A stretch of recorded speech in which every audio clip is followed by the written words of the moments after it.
지난주에 하나오션이 2018년의 현대중공업 기밀유출 사건에서 임원의 개입 여부를 수사해달라는 고발을 취소했습니다.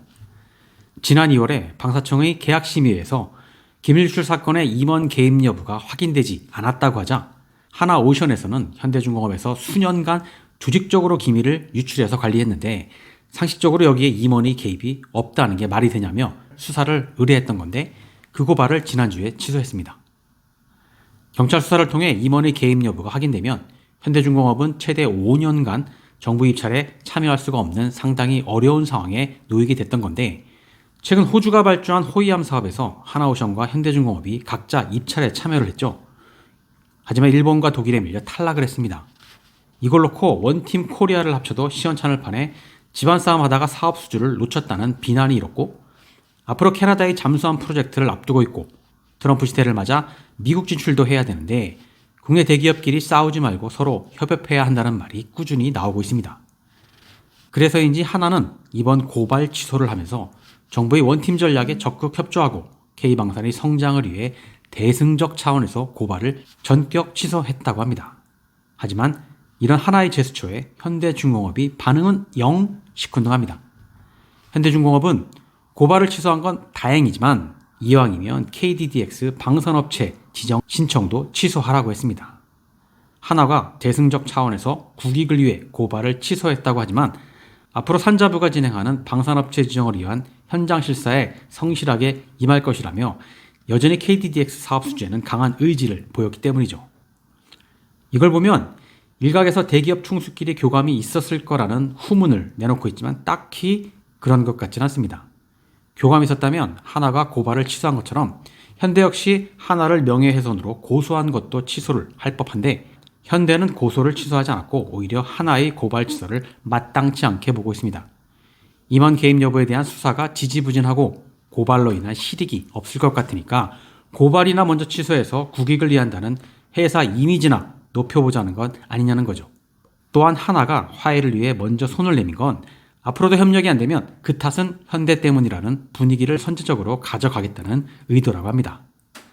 하나로서는 이번 고발 취소로 아쉬울 게 없습니다. 지금 경찰에서 수사를 하고 있는 건 두 개거든요. 하나는 기밀유출 사건에 대한 임원의 개입 여부, 그리고 또 하나는 전 방사청장의 직권남용 등입니다. 이번에 고발 취소를 했어도 수사기관에서 이미 범죄 사실을 인지했다고 하면 이게 친고죄나 반의사불벌죄가 아니라서 수사는 계속 진행됩니다. 하나로서는 고발로 얻을 수 있는 건 이미 다 얻었고 지금 취소해도 달라질 게 없으니까 화해의 손길로 쓰자고 했을 수도 있겠죠. 또한 전 방사청장의 수사에서 만약 무죄가 아닌 것으로 나오면 이것 자체가 청렴계약 위반과 결부돼서 현대중공업은 계약심의의 부정당 제재 심의 대상이 됩니다. 기밀유출 고발을 살짝 양보한다고 해도 하나오션으로서는 손해가 없는 거죠. 이렇게 보면 현대와 하나의 경쟁은 달라진 게 없죠. KDDX를 놓고 여전히 치열하게 경쟁 중입니다.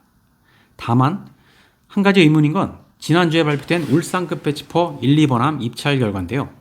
8월 공고에서 사업비가 턱없이 부족해서 국내 조선업체는 아무도 입찰하지 않았습니다.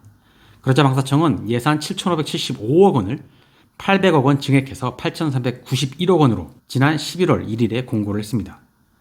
그런데 하나오션만 단독으로 입찰했고 현대중공업은 이 입찰에 참여하지 않았습니다.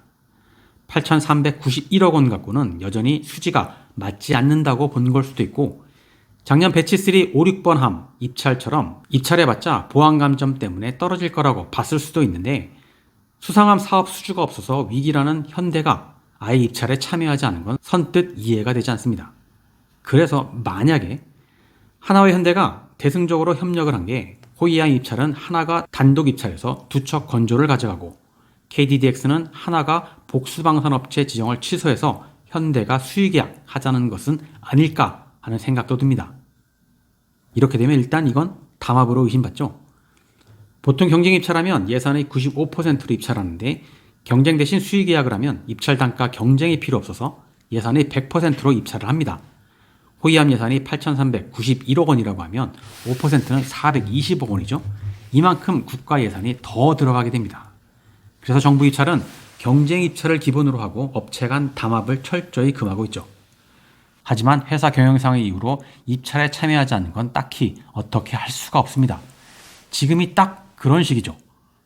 호위함 사업은 입찰을 해도 보안 감점 때문에 수주 가능성이 없어서 포기했다고 하고, KDX는 국익을 위해 사업의 연속성을 위해 복수방산업체 지정을 포기했다고 하면 명분은 그리 약하지가 않습니다. 대승적 차원에서 협력했다면 아마 이럴 수도 있겠다 싶은 건데, 이건 너무 억측인가요? 호위함과 KDX는 규모도 다르고 그 상징성이 달라서 두 개를 놓고 딜했을 가능성은 희박하니까요. 하지만 호위함 입찰 재공고에서도 끝까지 하나오션이 단독으로 입찰해서 수의계약을 하고, 이후에 KDDX 방산업체 지정에서 현대중공업이 단수로 지정돼 수의계약을 한다면 그랬을 가능성도 배제할 수는 없을 겁니다. 결과를 지켜보면 알겠죠.